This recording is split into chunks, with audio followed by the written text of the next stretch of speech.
اللہ کرے جو ہم کہنے کا ارادہ رکھتے ہیں وہ ہم سب کے سمجھ میں آ جائے۔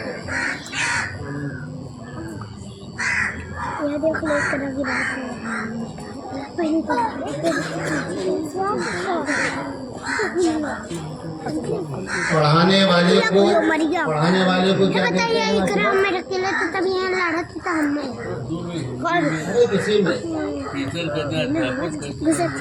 استاذ کہتے ہیں۔ پڑھانے والے کو استاذ کہتے ہیں اور پڑھنے والے کو کیا کہتے ہیں بھائی؟ طالب علم۔ یہ دو باتیں تو ہم جانتے ہیں کہ ہمارا ٹیچر ہے، کہ ہمارا استاذ ہے، ہم نے ان سے پڑھا ہے۔ پڑھنے والا شاگرد، پڑھانے والا استاذ۔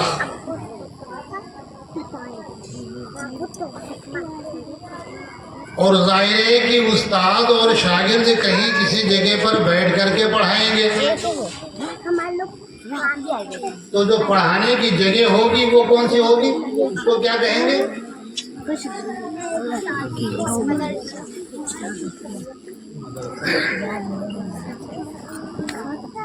یہ تعلیم کا سلسلہ چلا کہاں سے؟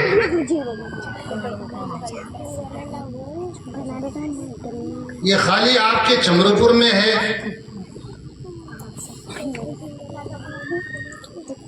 اس کی ابتدا کہاں سے ہوئی؟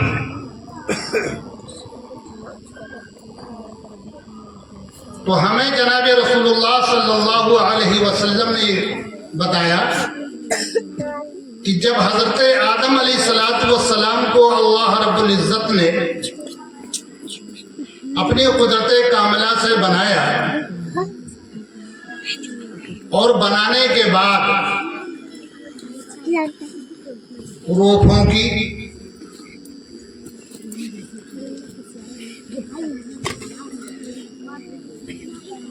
تو اللہ رب العزت نے سب سے پہلے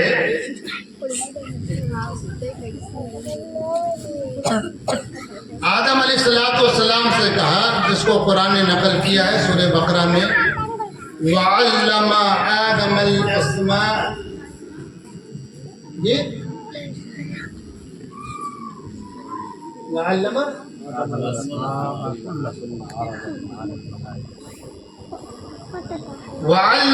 آدَمَ الْأَسْمَاءَ كُلَّهَا،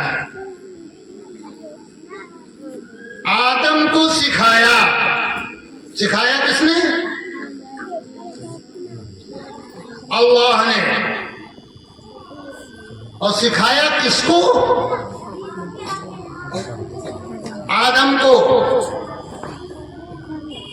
اور کس جگہ سکھایا؟ کس جگہ سکھایا؟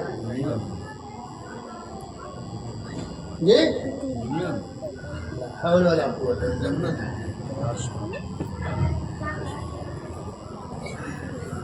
یہ ہے مسلمانوں کا حال۔ سکھایا اللہ نے، سیکھا آدم نے، اور اللہ رب العزت نے آدم علیہ السلام کو بنایا کہاں تھا؟ دنیا میں۔ وہ تو عرش پہ بنایا تھا،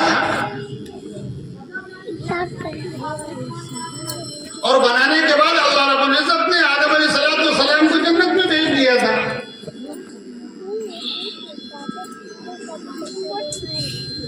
تو یہ دنیا میں جتنے بھی مدرسے ہیں، ان سارے مدرسوں کا کنیکشن عرش سے ہے،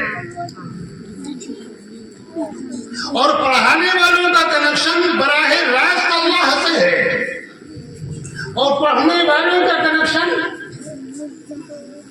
براہ راست انبیاء سے ہے۔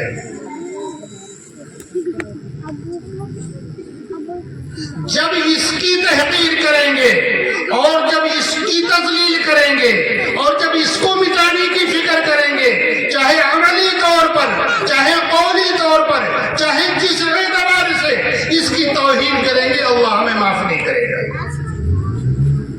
اللہ ہمیں معاف نہیں کرے گا. آج جو دنیا میں سب سے زیادہ ذلت کا طوق کسی کے گردن میں ہے, کسی قوم پر ہے, تو کس پر ہے؟ مسلمانوں پر ہے. کیوں ہے؟ اس کا کنیکشن اللہ سے بھی ٹوٹ گیا, اس کا کنیکشن انبیاء سے بھی ٹوٹ گیا, اس کا کنیکشن جس جگہ پر تعلیم حاصل کی گئی تھی وہاں سے بھی ٹوٹ گیا. اور میں یہ سمجھتا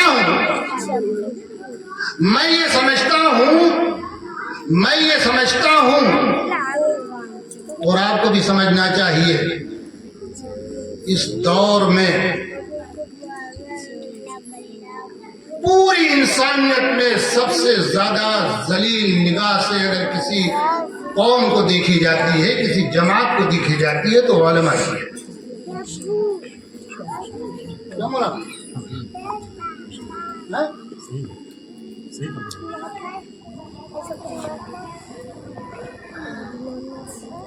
مسجد کا امام ہو, مدرسے کا ذمہ دار ہو, اس کو جو بہت خوبصورت طوق دیا جائے گا وہ سب سے بڑا ایک عظیم طوق ہے, وہ بےایمانی کا ہے. یہ بےایمان ہے.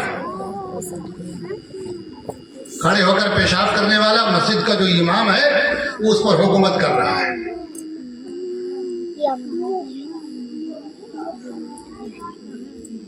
کبھی آپ نے غور نہیں کیا کہ ہمارا مردہ جو مر گیا ہے اس کا جنازہ یہی پڑھائے گا, اس کا نکاح یہی پڑھائے گا.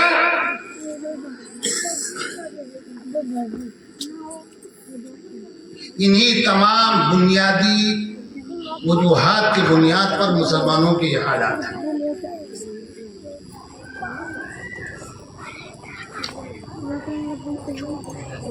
اللہ رب العزت نے یہ ارشاد فرمایا, خیر, نبی پاک صلی اللہ علیہ وسلم کی یہ صحیح حدیث ہے, خیرکم من تعلم القرآن وعلمہ. خیرکم, یہ بالکل پیور حدیث ہے, ضرورت برابر شکر شبہ. پورے قوم آدم میں, ذریت آدم میں, اولاد آدم میں سب سے بہترین مخلوق وہ ہے, سب سے بہترین جماعت وہ ہے جو تم میں قرآن پڑھ رہا ہے اور قرآن پڑھا رہا ہے.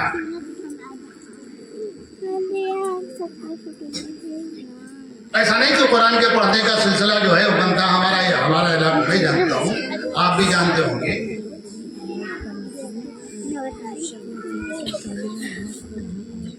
اور کئی بار میں اسے جمعے میں کے بتا چکا ہوں کہ حال یہ تھا کہ میت مرنے والا مر گیا, اس کا جنازہ رکھا ہوا ہے, لوگ انتظار کر رہے ہیں کیا معاملہ ہے, کیوں بھائی نماز پڑھانے والا فلاں تکیہ دار ہے, وہ جب آئے گا تو جنازہ. اللہ تعالی حضرت مولانا الیاس رحمۃ اللہ علیہ کی قبر کو نور سے بھر دے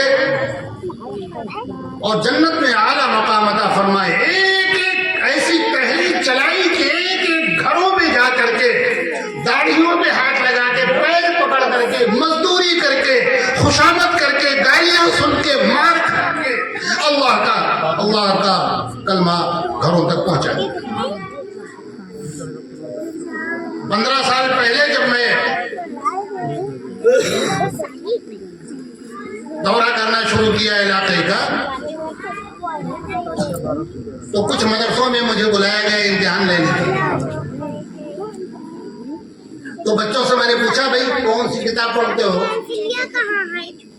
تو بچوں کی ایک بڑی جماعت کا جواب یہ ہوتا تھا سندل قرآن.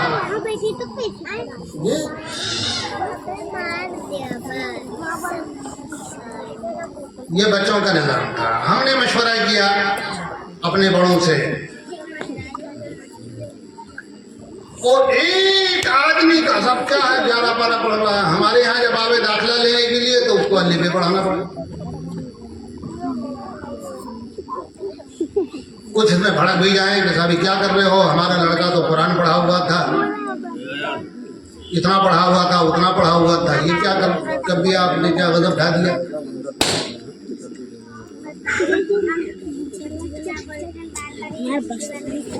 ہائے ہائے ہائے ہائے ہم کہاں پہنچ گئے.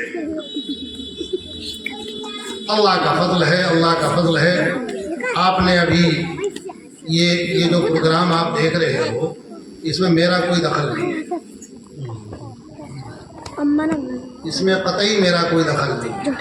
یہ تو حافظ حکیم اور حافظ عبد القوی عزیز اللہ ان کی عمر میں برکت عطا فرمائے, یہ انہوں نے یہ تحریک چلائی صاحب یہ کرنا ہے کرنا ہے. کچھ دن تک تو ہم جان ہی نہیں پائے جب اترولہ سے ایک دن یہ کارٹون میں بھرا ہوا سامان لا کر کے دروازے پر وہ رکھا. ہم نے کہا یہ کیا ہے, وہ بچوں کو انعام دینا ہے, وہ چھوٹا موٹا پروگرام. تب انہوں نے مجھے بتایا. تب یہ ہوا کہ صاحب وہ اب ظاہر ہے کہ آپ نے سنا, بچوں کا تلفظ سنا آپ نے. کتنے لوگ کلمہ پڑھتے تھے لا الہ الا اللہ, پڑھنے والے کتنے پڑھتے تھے, کیا پڑھتے تھے؟ لا الہ الا اللہ محمد یا رسول اللہ, یہ کلمہ تھا.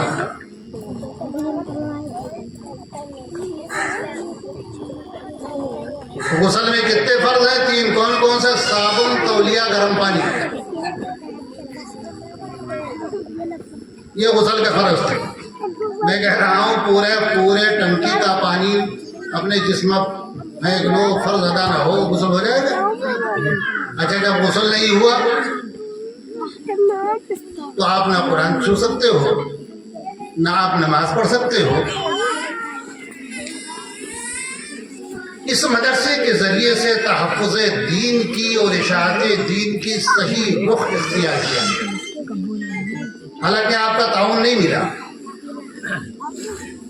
بڑی تلخ بات ہے یہ. کہاں کہاں سے, حیدرآباد سے, بنگلور سے, بمبئی سے, بہت سے ایسے افراد ہیں کہ جنہوں نے کبھی چمروپور دیکھا ہی نہیں ہے, تو سال کے 10,000 15,000 روپے وہ چندہ دیتے ہیں. آج کے ڈیٹ میں آپ کا یہ مدرسہ تقریباً, جب یہ مدرسے میں نے شروع کیا تھا اس وقت 60 یا 65 ہزار روپے مدرسہ مقروض تھا, جو میں نے اپنی جیب سے اس مدرسے کو دیا تھا. آج تک وہ پیسہ مجھے ریٹرن نہیں ہوا. آج کے ڈیٹ میں 1 لاکھ روپے سے زیادہ مدرسہ مقروض ہے. ہم آپ سے شکایت نہیں کر رہے ہیں, یہ ہماری ذمہ داری تھی.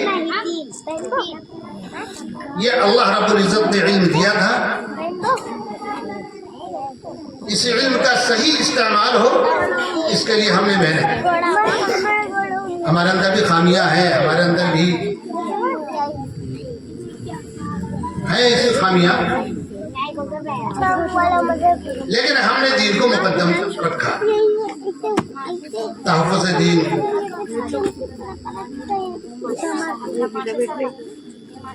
جن مدرسوں میں اور جن مکتبوں میں ہم گئے وہاں یہ سند القرآن پڑھایا جا رہا تھا, اس کا نام بھی لینا صحیح طور سے بچے نہیں لے پا رہے تھے. وہ کہہ رہے تھے صاحب سند القرآن پڑھ رہے ہیں. ہم نے تحریک چلائی اور تحریک چلانے کے بعد الحمدللہ 6 ضلع میں, 1-2 ضلع نہیں 6 ضلع میں الحمدللہ رب العالمین یہ سند القرآن کو بند کروایا اور نورانی قاعدہ اور باقاعدہ 6 جگہوں پر 6 ضلعوں میں 6 جگہ پر ہم نے سینٹر قائم کروایا. نورانی قاعدہ کی ٹریننگ کی باقاعدہ مولانا ابرار الحق صاحب رحمۃ اللہ علیہ کے مدرسے سے سند یافتہ ٹریننگ شدہ افراد کو بلایا گیا. ہمارے اس مدرسے سے میں نے حافظ جمیل صاحب کو 1 مہینے کے لیے کنٹینیو ہم نے بھیجا ہے اس سینٹر میں, وہاں سے نورانی قاعدہ کی ٹریننگ کی. آج اللہ کا فضل ہے کہ تمام مدارس میں اور تمام مکاتب میں نورانی قاعدہ سے ابتدا ہو رہی ہے. اب یہ آنے والے بچے, میں یہ سمجھتا ہوں کہ جو یہ تلفظ ہے مہینوں لگ گئے ہیں تلفظ کو درست کرائے. کتنی محنت کی ہوگی. اللہ عبدالقوی کے، کیونکہ عبدالقوی کی نے پڑھایا، اللہ تعالیٰ اس کی عمر میں برکت عطا فرمائے، تمام بیماریوں سے اس کی حفاظت فرمائے۔ یہ بھی اچھا خاصا پیسہ کما رہا تھا، یہ بیمار ہوا، ان کا بیٹا ایسا ایسا معاملہ ہے، بہرحال آپ کے بچوں کی خدمت کے لیے ہم تو بہرحال اس پر آپ توجہ کریں۔ ایک بات بالکل گاٹھ باندھ لیں کہ مدرسہ، ابھی تو جمعے میں نے بتایا تھا کہ مدرسوں کے ساتھ کیا حال ہو رہا ہے، کہ حکومت کیا چاہ رہی ہے، اس کا مزاج کیا ہے مدرسے کے تعلق سے، یہ ساری باتیں آپ کے سامنے ہم جمعے میں بیان کر چکے ہیں۔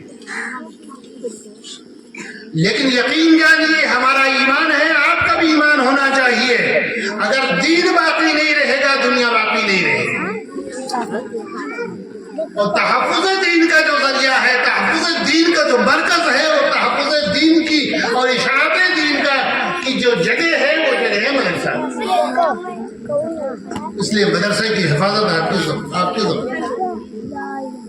آپ دیکھیں اسے، فکر کریں اس کے بارے میں، ہماری آخرت میں اللہ ہے اس پر، ہمارا انجام اس سے ملحق ہے۔ مدرسے کے تعلق سے ہمارے اگر خیالات اور سوچ اور وچار بہتر ہیں، اللہ ہمارے ساتھ معاملہ بہتر فرمائیں گے، اور اگر اس کے ساتھ ہمارے معاملات خراب ہیں تو اللہ تعالیٰ بہتر معاملہ بھی فرمائیں گے۔ بہرحال انہی باتوں سے میں اپنی بات ختم کر رہا ہوں، اور انشاءاللہ یہ پروگرام دیکھ کر کے مجھے بڑی خوشی ہوئی، اور سب سے زیادہ جو مدرسے میں پڑھانے والے ہیں ان کو میں مبارکباد دیتا ہوں، اور ان بچوں کو بھی مبارکباد دیتا ہوں جنہوں نے محنت کر کے پڑھی اور خوب محنت سے پڑھیں۔ اللہ تعالیٰ اس مدرسے سے عالم بنائے، باعمل بنائے، مجاہد بنائے، اب ضرورت اس بات کی ہے۔ اللہ تعالیٰ ہم سب کو عمل کی توفیق عطا فرما دے۔